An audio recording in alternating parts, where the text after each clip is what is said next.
السلام علیکم ورحمۃ اللہ وبرکاتہ. خویندرونو،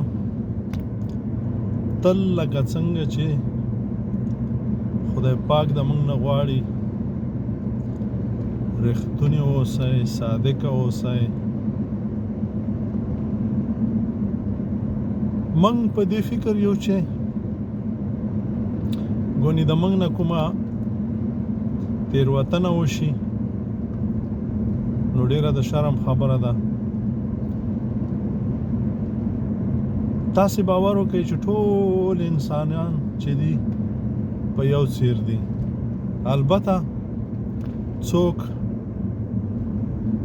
ډیر پرهیزګار دي، څوک لږ دي، خو په شرم هر څوک شرمیږي، ښه او بد هر څوک پیژني. او داسې به ډیر کم پیدا شي چې هغوی به تېروتنې نه کوي، ځکه چې موږ انسانان یو.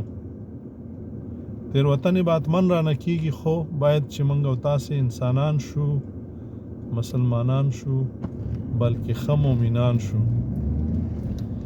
یو وی چې تېروتنه کوي په هغې تر مرګه ولاړ وي، هغه د شیطان نه هم بدتر دی. یو دی چې تېروتنه وشي دستي پښیمانه شي، پوهېږي لږې ایمان ذره شته دی، وجدان هم لږ لري. یو وی چې څنګه تېروتنه ترې وشي هېڅ په کیسې کې نه دی، ورځي بخښنه غواړي، که د خدای نه یې کړي خدای ته توبه وباسي او استغفار وایي، بخښنه ترې غواړي چې ما تېروتنه وکړه، یا ربه بیا به یې نه کوم. او که د انسانانو سره وشي دستي د انسان نه بخښنه غواړي او حق یې ورکوي.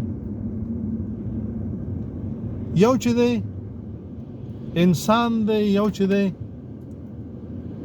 مسلمان دی، بل چې دی مؤمن دی، بل چې دی د شیطان نه هم بدتر دی.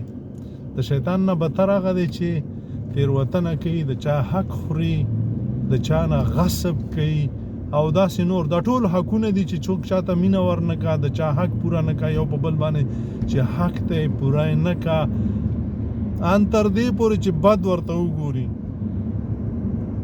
او بیا دی په کیسه کې نه.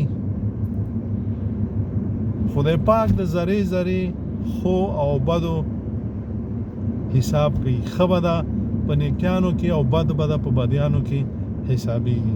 عزیزانو، راځئ چې رښتونی شو، راځئ چې صادقه شو.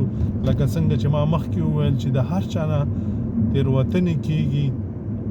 که چېرته د انسانانو په مقابل کې تېروتنه وشي ترې بخښنه وغواړئ. زه په دې باور یم، ځکه چې ما درته ویل چې موږ او تاسې ټول یو رقم یو. چې یو څوک تېروتنه وکړي او بیا درته راشي وایي چې ما بد وکړل، ته باور وکړه په ځای د دې چې هغه کرکه ده لرله یا خفګان ده لره، په زړه کې ورته مینه پیدا کېږي چې یا ربه دې ته وایي انسان، دې ته وایي مسلمان، دې ته وایي مؤمن چې راغی او اوس ما ته وایي چې ما نه تېروتنه وشوه. الله مو ښاد و آباد لره. د شیطان نه مه بدتر کېږئ.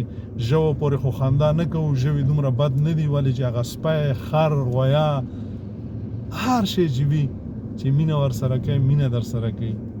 او که کرکه ده ورنه وکړه دستي در باندې پوهېږي، مخ در نه اړوي. د هغوی سپکاوی مه کوئ، خو د شیطان نه مه بدتر کېږئ. الله مو ښاد و آباد لره. السلام علیکم ورحمت الله وبرکاتہ. دغه ژوند ډېر لږ دی، په یووالي تېر کړئ، په مینه تېر کړئ، په محبت تېر کړئ، یو بل ته راس ورکړئ، یو د بل نه قربان شئ. السلام علیکم ورحمت الله وبرکاتہ.